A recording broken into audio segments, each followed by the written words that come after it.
nós vamos fazer um vídeo para fazer a explicação de como calcular a aproximação de uma raiz que não tem resultado exato, tá? Então, aqui é o seguinte. Primeiro, eu escrevi os quadrados perfeitos. O que são os quadrados perfeitos? São resultados de números naturais elevados ao quadrado. Então, conforme eu coloquei aqui na lista, ó, o 64 é 8 ao quadrado, o 144 é 12 ao quadrado. Na prática, o que eu fiz foi eu colocar os resultados do 0 ao quadrado até o 20 ao quadrado, que é o 400.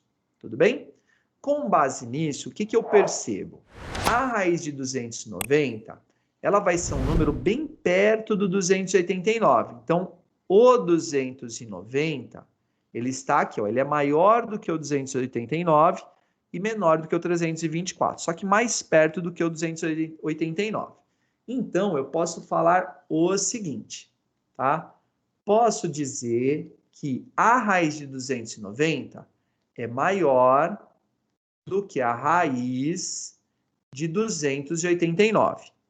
A raiz de 289 é 17. Por quê? Porque o 289 é exatamente 17 ao quadrado, tá certo? Então, raiz de 289 é 17. Como o 290 é um pouquinho maior do que o 289, o resultado da raiz vai ser um pouquinho maior do que o 17. Então, eu vou colocar aqui 17,1. Só com isso já está resolvido, tá bom?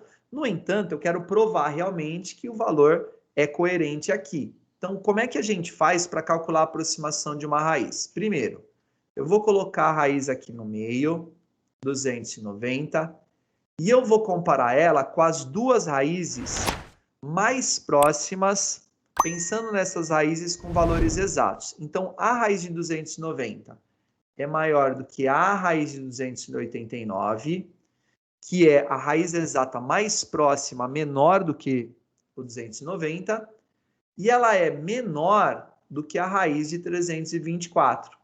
Então, qual que é o número que tem a raiz exata mais próxima do 290? É o 324, tá bom? Então, eu sei que a raiz de 290 está entre a raiz de 289 e a raiz de 324. Bom, a raiz de 289, ela é exatamente igual a 17. E a raiz de 324 é exatamente igual a 18. Então, eu sei que a raiz de 290 está entre o 17 e o 18. Percebam que se eu faço corretamente essa análise, os números que eu vou ter aqui para determinar o intervalo da raiz são sempre números consecutivos. Pode olhar nos exemplos que eu fiz anteriormente, ó. Raiz de 28 entre o 5 e o 6, raiz de 99 entre o 9 e o 10, raiz de 290 entre o 17 e o 18. Então, o que acontece é assim, ó. A raiz de 290 é aproximadamente 17, alguma coisa, porque se é maior do que 17, 17, qualquer coisa já é maior do que 17, mas não pode chegar a valer 18. Então, é 17, alguma coisa. Só falta eu saber se esse alguma coisa é um número pequeno ou é um número grande. Se ele é um número pequeno, quer dizer que a raiz de 290 vai estar mais perto do 17. Isso significa que o 290 está mais perto do 289, que é realmente o que acontece. Agora, se eu tivesse um número aqui que fosse mais perto do 324, aí o meu resultado teria que ser mais perto do 18, tá? Como então, voltando, o 290 está bem pertinho do 289, então, o meu 17 aqui tem que ser um número bem perto do 17. Então, tem que ser um 17 com um número bem pequeno. Então, no caso aqui, eu vou colocar o 17,1.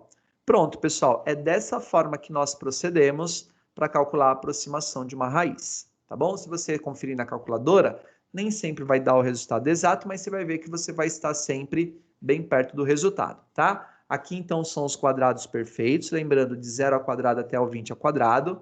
Você não precisa decorar, mas é bom. Tá? Pensando no vestibular, se aparece, dificilmente no vestibular, eles vão pedir uma raiz de um número não exato. Normalmente eles dão o valor.